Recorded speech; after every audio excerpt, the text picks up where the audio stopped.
दोस्तों, मैं ध्रुव कुमार आप सभी के लिए यूपीएससी प्रीलिम्स 2026 के लिए टॉप 500 करंट अफेयर्स क्वेश्चंस की सीरीज लेकर के आया हूं। और ये जो क्वेश्चंस आपके पीडी 365 मैगजीन से तैयार किए गए हैं, इसमें सारे सब्जेक्ट्स को कवर किया जाएगा। इस सीरीज में हम लोग 500 क्वेश्चंस के थ्रू ये काफ़ी यूपीएससी प्रीलिम्स के लिए काफ़ी इंपॉर्टेंट होने वाला है। इस सीरीज का ये पार्ट 2 है, बेसिकली हिंदी मीडियम स्टूडेंट्स के लिए है।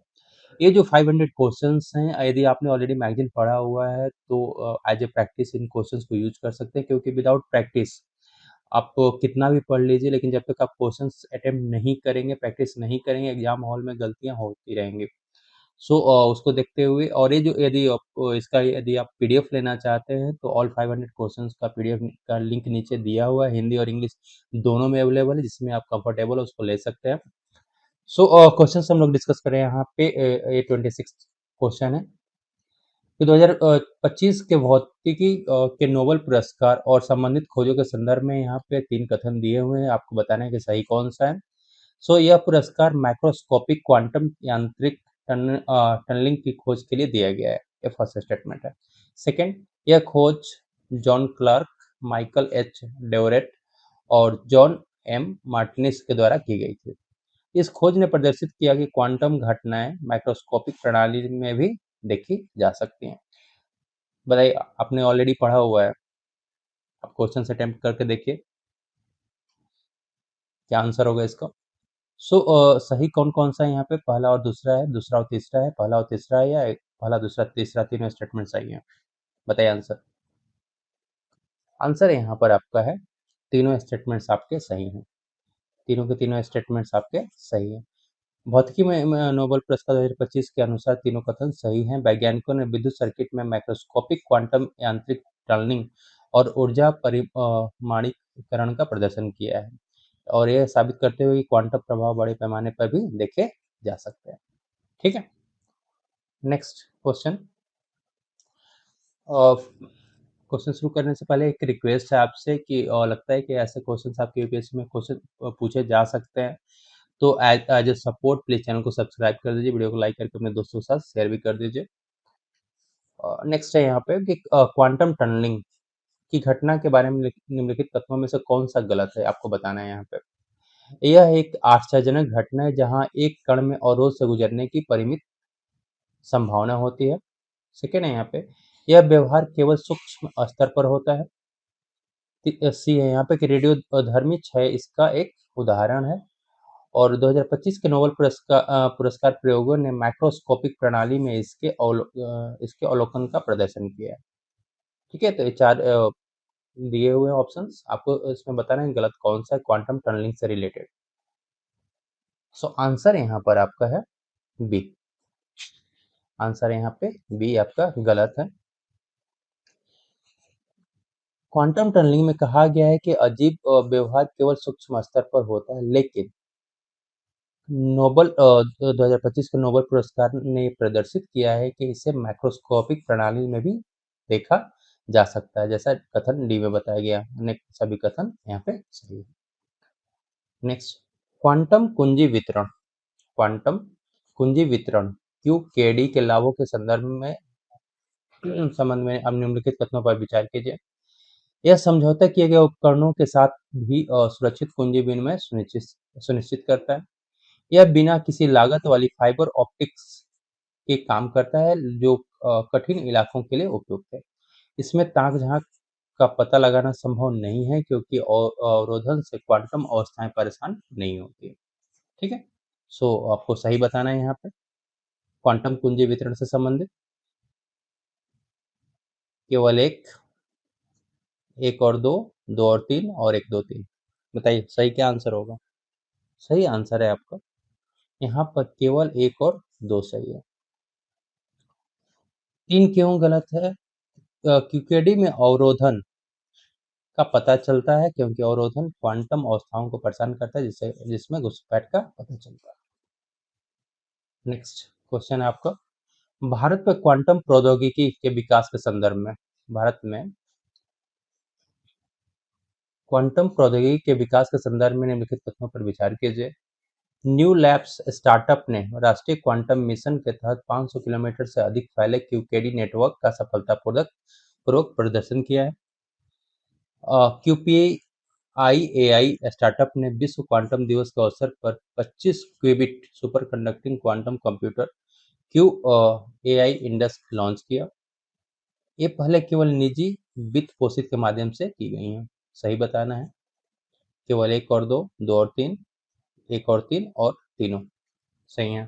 क्या आंसर होगा? आंसर आपका है यहाँ पे केवल एक और दो सही है। तीसरा गलत क्यों है? क्योंकि न्यू लैब्स परियोजना को एनक्यूएम के तहत वित्त पोषित किया गया था और QPIAI को भी एनक्यूएम तहत के चुना गया था, जिसका अर्थ है इसमें सरकारी समर्थन शामिल है। ठीक है, लेकिन यहाँ पे ऑप्शन था आपको यहाँ पे कि ये पहले केवल निजी वित्त पोषित के माध्यम से की गई थी। नेक्स्ट देखते हैं ब्लाइंड साइट तकनीक। ब्लाइंड साइट तकनीक के संदर्भ में निम्नलिखित कथनों पर विचार कीजिए। यह एक BCI brain computer interface implant है जिसका उद्देश्य रेटिना को बाईपास करके सीधे विजुअल कॉर्टेक्स को उत्तेजित करके दृष्टि बहाल करना है। विजुअल कॉर्टेक्स मस्तिष्क का सबसे बाहरी हिस्सा होता है जो श्रवण डेटा को संसाधित करने के लिए जिम्मेदार है। न्यूरल लिंक का लक्ष्य 2025 तक इस चिप को पहले मानव में प्रत्यापित करना है।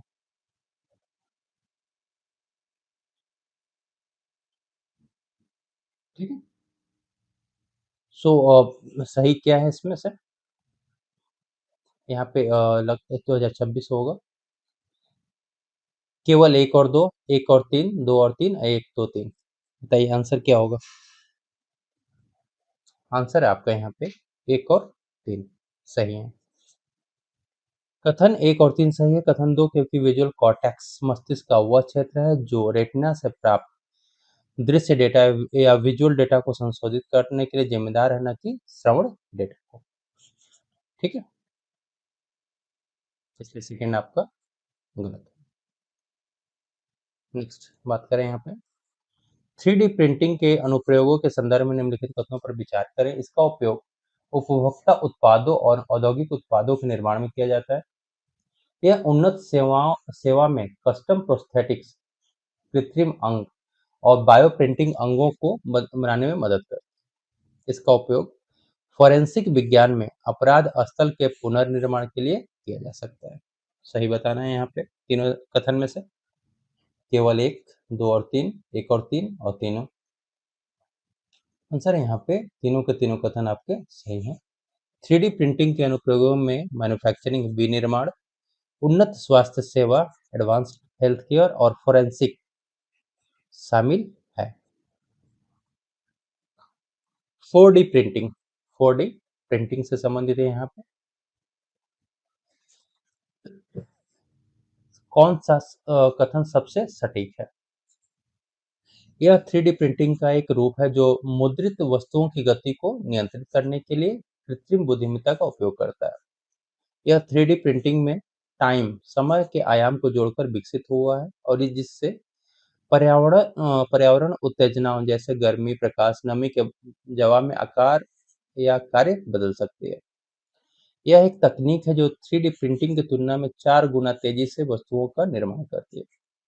यह मुख्य रूप से अंतरिक्ष यात्रियों के लिए अंतरिक्ष में भोजन प्रिंट करने के लिए उपयोग की जाने वाली तकनीक है।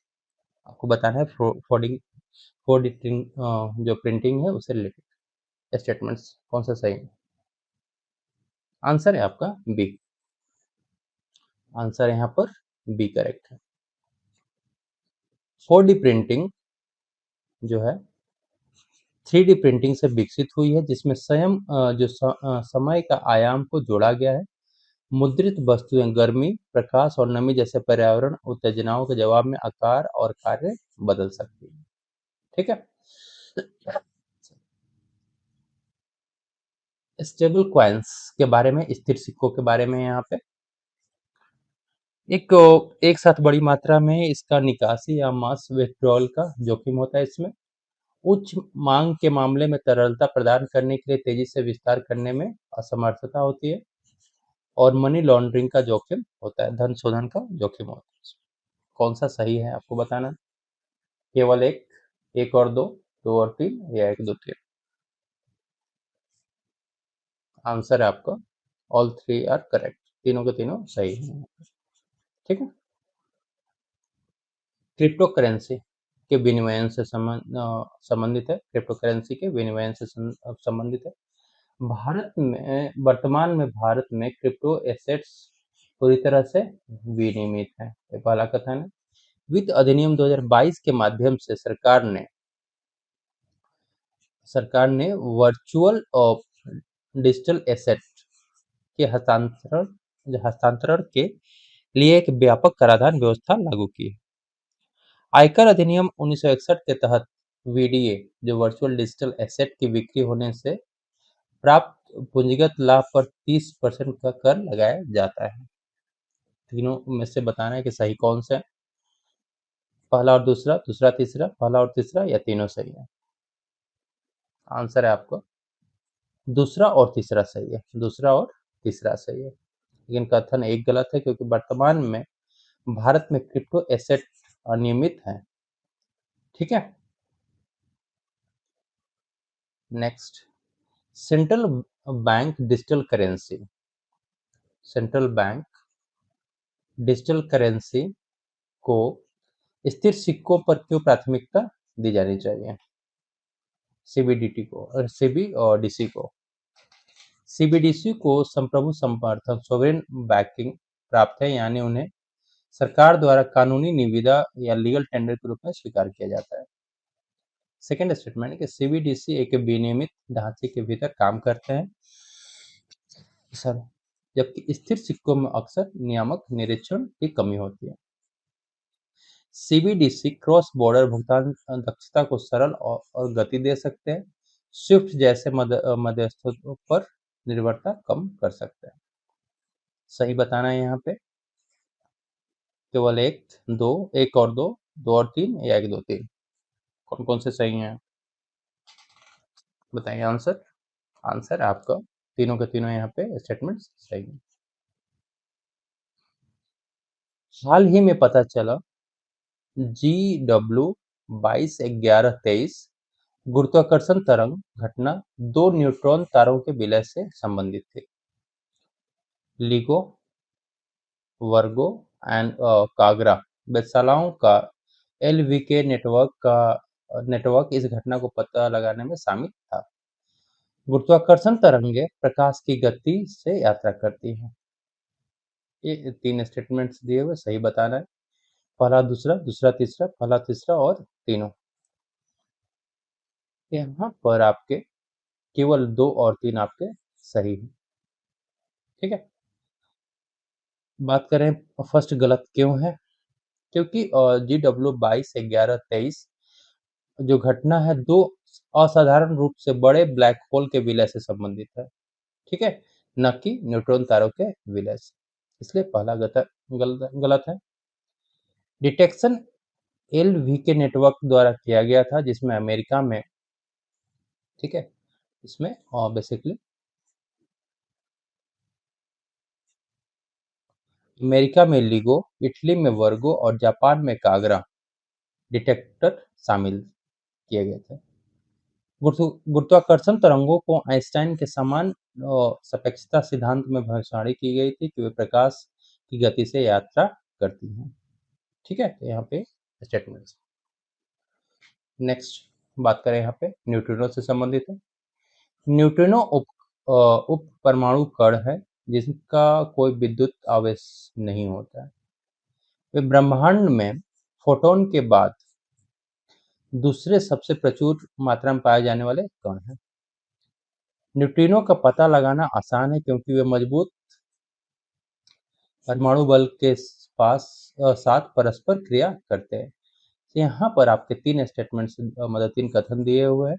बताना है कि तीनों में से कौन सा सही है। केवल एक और दो, दो और तीन, एक और तीन, और तीन। बताइए आंसर क्या होगा। आंसर है यहाँ पर केवल एक और दो सही है। ठीक है। तीसरा गलत क्यों है, क्योंकि उनका पता लगाना मुश्किल है, क्योंकि वे मुख्य रूप से कमजोर परमाणु बल और गुरुत्वाकर्षण बल के साथ परस्पर क्रिया करते हैं। नेक्स्ट, डार्क मैटर से संबंधित है। ये सारे क्वेश्चंस काफी इंपॉर्टेंट है आपके यूपीएससी प्रीलिम्स के हिसाब से। डार्क मैटर गुरुत्वाकर्षण के माध्यम से सामान्य पदार्थ के साथ परस्पर क्रिया करता है। यह प्रकाश उत्सर्जित या प्रतिबिंबित नहीं करता है, जिससे इसे सीधे तौर पर देखना मुश्किल हो जाए। डार्क मैटर ब्रह्मांड के कुल द्रव्यमान का लगभग 27% हिस्सा बनाता है। इसमें से सही बताना है आपको। पहला और दूसरा, दूसरा तीसरा, पहला तीसरा और तीनों सही है। बताइए आंसर क्या होगा? आंसर है यहाँ पे तीनों के तीनों कथन यहाँ पर सही है। नेक्स्ट आपका बोस संस्थान के प्रायोगिक उच्च ऊर्जा भौतिकी समूह को एलिस सन के हिस्से के रूप में ब्रेक थ्रू पुरस्कार 2025 से सम्मानित किया गया है। सर्न एक अंतर सरकारी वैज्ञानिक संगठन है। सर्न का लार्ज हैड्रॉन कोलाइडर एलएचसी नए दृढ़ता से परस्पर क्रिया करने वाले कणों की खोज के लिए जाना जाता है। सही बताना है यहाँ पे। पहला दूसरा, दूसरा तीसरा, पहला तीसरा या तीनों सही है। आंसर है आपका यहाँ पे तीनों के तीनों सही। नेक्स्ट गगनयान कार्यक्रम से संबंधित है। यह भारत का पहला मानव अंतरिक्ष उड़ान मिशन होगा। मिशन का उद्देश्य 3 सदस्यीय दल को 400 किलोमीटर की निचली पृथ्वी कक्षा लियो में भेजना है।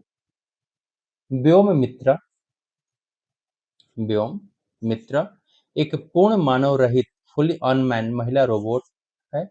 परीक्षण मिशनों में भाग लेगी। सही बताना है। पहला दूसरा सही है, दूसरा तीसरा सही है, फर्स्ट और थर्ड सही है, अब तीनों सही है। आंसर होगा आपका केवल यहाँ पर एक और दो कथन सही है। ठीक है। व्योम मित्रा एक अर्ध मानव रहित हाफ ह्यूमनॉइड महिला रोबोट है जो परीक्षण मिशन में भाग लेगी। क्लियर। नेक्स्ट निसार निसार की बात करें तो निसार उपग्रह मिशन से संबंधित विचार करना है।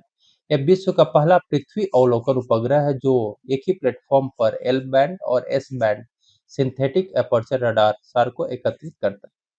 नासा ने एस बैंड रडार प्रदान किए जबकि इसरो ने एल बैंड रडार का योगदान किया। इसमें इसरो के जीएसएलवी F-16 प्रक्षेपण यान के द्वारा समकालिक कक्षा जीटीओ में इसको लॉन्च किया गया था। सही बताना है यहाँ पे कौन सा सही है। केवल एक, एक और दो, दो और तीन या तीनों सही है। बताइए आंसर क्या होगा। आंसर यहाँ पर केवल एक सही है। ठीक है। निसार विश्व का ऐसा उपग्रह है जिसमें एल बैंड और एस बैंड एक साथ है। नासा ने एल बैंड रडार प्रदान किया है जबकि इसरो ने यहाँ पे एस बैंड रडार का योगदान किया है। ठीक है। इसे सतीश धवन अंतरिक्ष केंद्र हरिकोटा से लॉन्च किया गया था। इसे सूर्य समकालिक ध्रुवीय कक्ष एसएसओ में स्थापित किया गया, न कि जीटीओ में। ठीक है। नेक्स्ट आदित्य L1 मिशन से संबंधित है। यह भारत का पहला समर्पित सौर मिशन है। इसे पृथ्वी से 1.5 मिलियन किलोमीटर दूर सूर्य पृथ्वी प्रणाली के लैग्रेंज बिंदु L1 के चारों ओर एक प्रभा मंडल या हैलो ऑर्बिट में स्थापित किया गया है। इस मिशन की अवधि 10 वर्ष है। सही बताना है आपको। केवल एक सही है, एक और दो सही है, दो और तीन सही है या तीनों सही है। आंसर है आपका एक और दो सही है। तीसरा का क्या करें तो इस मिशन की अवधि यहाँ पे 10 वर्ष है जबकि लिखा हुआ है, जबकि इसकी अवधि 5 वर्ष। नेक्स्ट इस स्पाडेक्स मिशन की बात करें यहाँ पे। ठीक है। जो न्यूज में था इसका प्राथमिक उद्देश्य क्या है। मंगल ग्रह पर रोवर उतारने की क्षमता का प्रदर्शन करना, उपग्रहों के बीच डॉकिंग या जुड़ने की क्षमता का प्रदर्शन करना, अंतरिक्ष मलबे को हटाने के लिए एक नई तकनीक का परीक्षण करना है, या भारतीय अंतरिक्ष स्टेशन के लिए एक नया प्रणाली के विकसित करना। बताइए आंसर क्या होगा। आंसर है यहाँ पर बी, उपग्रहों के बीच डॉकिंग की क्षमता का प्रदर्शन करना। ठीक है। नेक्स्ट चंद्रयान 3 से मिशन से संबंधित है। यह चंद्रमा के उत्तरी ध्रुव के पास सफलतापूर्वक उतरा था। विक्रम लैंडर ने सतह पर एक सक्रिय पेलोड और चेस्टी चंद्र सरफेस थर्मोफिजिकल एक्सपेरिमेंट को तैनात किया था। यह चंद्रमा की कक्षा में केवल 1 वर्ष तक संचालित होने के लिए डिजाइन किया गया था। इसरो का पहला चंद्र मिशन था। बताना, आंसर बताइए। यहाँ पर आंसर है बी। ठीक है, नेक्स्ट, भारतीय अंतरिक्ष स्टेशन से संबंधित है BAS। यह वैज्ञानिक अनुसंधान के लिए भारत का नियोजित अंतरिक्ष स्टेशन है। पृथ्वी की सतह से 400 से 450 किलोमीटर ऊपर कक्षा में स्थापित होगा। ये लंबी अवधि के मिशनों पर अंतरिक्ष यात्रियों को सुरक्षित और स्वस्थ रखने के तरीके का अध्ययन करने के लिए एक परीक्षण स्थल के रूप में इसको विकसित किया गया है या काम करेगा। सही बताना है आपको यहाँ पे। केवल एक और दो और तीन, या तीनों सही है। आंसर है यहाँ पे तीनों के तीन स्टेटमेंट्स सही है। नेक्स्ट, पृथ्वी अवलोकन उपग्रह। पृथ्वी अवलोकन उपग्रह अर्थ ऑब्जर्वेशन सैटेलाइट से संबंधित है। इन्हें पृथ्वी पर प्राकृतिक और कृत्रिम दोनों तरह की गतिविधियों की जानकारी इकट्ठा करने के लिए डिजाइन किया गया। ये उपग्रह केवल दृश्य प्रकाश स्पेक्ट्रम में ही डेटा एकत्रित कर सकते हैं। Panchromatic, multi spectral, hyper spectral और माइक्रोवेव सार सेंसर का उपयोग ईओ उपग्रहों में डेटा संग्रह के लिए किया जाता है। सही बताना है। पहला दूसरा, दूसरा तीसरा, पहला तीसरा या तीनों। यहाँ पर केवल पहला और तीसरा सही है, मतलब सी सही है। सेकंड गलत है। ईओ उपग्रहों में विभिन्न प्रकार के सेंसर जैसे panchromatic, multi spectral, hyper spectral, microwave sensor का उपयोग किया जाता है, जो दृश्य प्रकाश के अलावा अन्य स्पेक्ट्रम में भी डेटा को एकत्रित कर सकते हैं। ठीक है, नेक्स्ट, ध्रुवीय कक्षा पोलर ऑर्बिट से संबंधित है। एक ध्रुवीय कक्षा है वह है जहां एक उपग्रह उत्तरी और दक्षिणी ध्रुव के ऊपर से गुजरते हुए पृथ्वी की परिक्रमा करता है। ध्रुवीय कक्षाएं भू-स्थैतिक कक्षा जियो स्टेशनरी ऑर्बिट का एक प्रकार है। ध्रुवों के ऊपर परिक्रमा करने वाला अंतरिक्ष यान पूरी पृथ्वी का निरीक्षण कर सकता है, क्योंकि पृथ्वी उसके नीचे घूमती है। ये सही बताना है यहाँ पे। पहला दूसरा, दूसरा तीसरा, पहला तीसरा या तीनों सही है। बताइए आंसर क्या होगा। यहाँ पर केवल पहला और तीसरा सही है, दूसरा गलत है। ठीक है, ध्रुवीय कक्षाएं बेसिकली क्या गलत है कि ध्रुवीय कक्षाएं निम्न पृथ्वी कक्षा लो अर्थ ऑर्बिट का एक प्रकार है, न कि भू-स्थैतिक कक्षा का। इनकी ऊंचाई आमतौर पर 200 से 1000 किलोमीटर के बीच में होती है। नेक्स्ट, इसरो के मिशनों के बारे में यहाँ पे लिखा हुआ है। ठीक है, एक्सपोसैट ब्लैक होल और न्यूट्रॉन सितारे जैसे स्रोतों से एक्सरे उत्सर्जन को मापने के लिए भारत का समर्पित उपग्रह है। यह एक्सरे ध्रुवीकरण का अध्ययन करने वाले दुनिया का पहला उपग्रह है। आर्यभट्ट उपग्रह भारत का पहला उपग्रह था जिससे एक्सरे खगोल विज्ञान, एरोनॉमिक और सौर भौतिकी के प्रयोगों के लिए बनाया गया था। सही बताना है यहाँ पे। पहला दूसरा, दूसरा तीसरा, पहला तीसरा या तीनों सही है। सो आंसर है यहाँ पर ये केवल एक और तीन सही है। सेकंड गलत है, क्यों? क्योंकि यह एक्सरे ध्रुवीकरण का अध्ययन करेंगे दुनिया का दूसरा उपग्रह है। यहाँ पे पहला लिखा हुआ था। ठीक है, और पहला नासा का IXPE imaging x ray polarimetry explorer था। सही है। नेक्स्ट क्वेश्चन देखते हैं यहाँ पे। Cryogenic engine. क्रायोजेनिक इंजन के बारे में निम्नलिखित कथनों में से कौन कौन सा सही नहीं है। ये इंजन प्रलोदक के रूप में तरल हाइड्रोजन और तरल ऑक्सीजन का उपयोग करते हैं। ये पारंपरिक इंजनों की तुलना में अधिक थ्रस्ट पैदा करते हैं। ये न्यूटन के गति के पहले नियम पर कार्य करते हैं और इनका उपयोग भारी पेलोड को अंतरिक्ष में ले जाने के लिए किया जाता है। सही नहीं बताना है यहाँ पर। सो ये आंसर है यहाँ पे सी, ये न्यूटन के गति के पहले नियम पर कार्य करता है। ये गलत है। इसका करेक्ट क्या है कि क्रायोजेनिक इंजन या सभी रॉकेट न्यूटन की गति के तीसरे नियम प्रत्येक क्रिया के लिए एक समान और विपरीत प्रतिक्रिया होती है के सिद्धांत पे कार्य करता है। ठीक, नेक्स्ट क्वेश्चन देखते हैं यहाँ पे। Lunar module launch vehicle LMLV से संबंधित है। इसे 9वीं पीढ़ी के लॉन्च व्हीकल NGLV का एक बेहतर संस्करण माना जाता है। इसका उद्देश्य 2040 तक भारत के पहले मानव मिशन सहित चंद्र मिशनों को पूरा करना है। यह 3 चरणों वाला वाहन है जिसमें पहले 2 चरण में तरल प्रणोदक और तीसरे चरण में क्रायोजेनिक प्रणोदक का उपयोग किया जाता है। सही बताना है यहाँ पे, पहला दूसरा, दूसरा तीसरा, पहला तीसरा और पहला दूसरा तीसरा। क्या आंसर होगा? सो करेक्ट आंसर है यहाँ पर आपके 2 और 3 सही है। पहला गलत है, क्यों गलत है? कि LMLV को NGLV का एक बेहतर संस्करण इम्प्रूव्ड वर्जन डिजाइन किया गया, न कि 9वीं पीढ़ी का है। ठीक है, यहाँ पे लिखा हुआ है 9वीं पीढ़ी, इसलिए रॉन्ग। सो फ्रेंड्स, ये आपके बेहतरीन क्वेश्चंस हैं जो यूपीएससी प्रीलिम्स में देखने के लिए मिल जाएंगे। आपसे रिक्वेस्ट है कि यदि अभी तक चैनल को सब्सक्राइब नहीं किया है तो as a support please channel को सब्सक्राइब कर दीजिए, वीडियो को लाइक करके अपने दोस्तों के साथ शेयर भी कर सकते हैं। मिलते हैं नेक्स्ट क्लास में। थैंक